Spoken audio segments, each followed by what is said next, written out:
Bonsoir, c'est la servante Séraphine, prophétesse du Seigneur Jésus.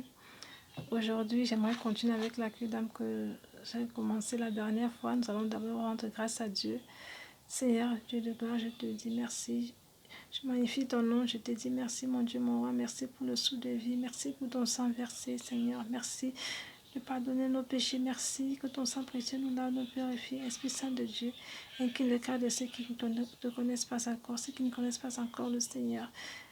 Prends pitié, ô Seigneur Saint-Esprit. Utilise-moi, Seigneur, pour ta gloire au nom de Jésus. Mets les paroles dans ma bouche et bénis-nous au nom de Jésus. Amen. Alors, j'aimerais continuer avec la cure d'âme. Comme je disais la dernière fois, j'avais demandé qu'on puisse se renseigner sur la signification du nom. Et aujourd'hui, nous allons continuer avec le prénom et la suite.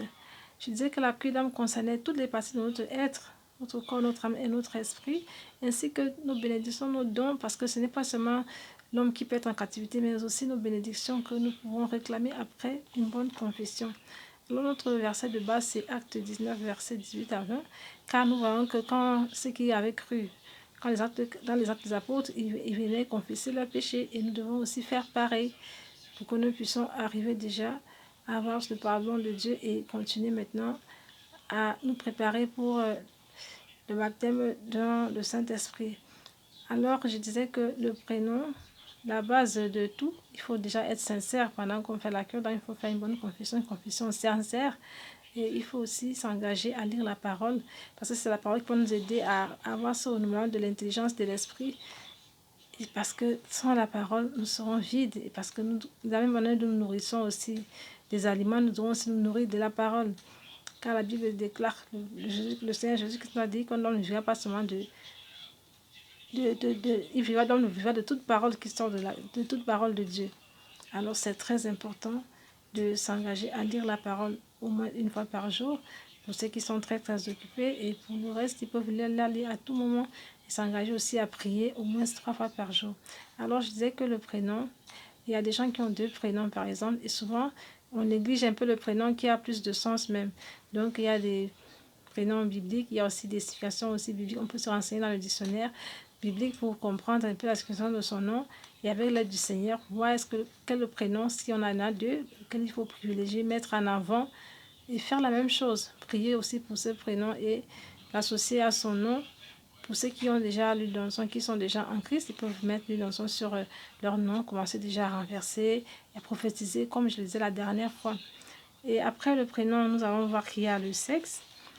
Sur la dame aussi, on peut mettre cette première partie, on peut l'intituler l'état civil, où il y aura dans le nom et sa signification, le prénom et sa signification. Et nous verrons aussi le sexe aussi, qui peut être masculin ou féminin. Nous allons aussi voir la date de conception, parce que beaucoup de gens, souvent, on voit la date de naissance. La date de conception est aussi importante, parce qu'avant de naître, on est d'abord conçu. Donc il y a ceux qui ont été conçus naturellement, c'est-à-dire par rapport sexuel, consenti ou non consenti, ça peut être à ce moment-là un viol. Il y en a aussi qui ont été conçus sans rapport sexuel, par insémination, par la FIV. Il y a aussi ceux qui ont été conçus après que leurs parents aient consulté des marabouts, des féticheurs, par exemple. Il y en a aussi qui ont été conçus après un rapport sexuel en rêve. J'en ai déjà entendu des témoignages comme ça. Et après, il y a la date de naissance, donc il y a aussi les circonstances de la naissance. Il y a des gens qui naissent prématurément, d'autres qui naissent à terme, d'autres qui naissent par césarienne. Tout ça, c'est important aussi. Le lieu, la ville, le pays d'origine aussi est très important pour nos origines, savoir un peu quels sont les systèmes de pensée, les coutumes, les us pratiques, qui se font là-bas, au-dessus tout ça pour la délivrance. Et parlant de tout cela, nous allons voir qu'il y a aussi la situation conjugale. Est-ce que vous êtes marié, célibataire, pacsé, et ainsi de suite.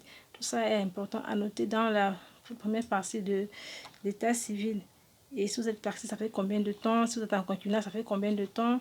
Tout ça est important déjà de commencer à remplir cela. Donc c'est ça que je disais qu'il était important d'avoir comme une fiche, des formats ou un cahier où on va noter ces informations-là. Ça va nous aider à prier, ça va vous aider à prier, à commencer déjà à vous repentir par rapport à tout ce que nous allons dire par la suite avec des versets au vu de la parole. Je te remercie de m'avoir écouté. Je te dis bonne journée et bonne soirée et à la prochaine vidéo. Merci.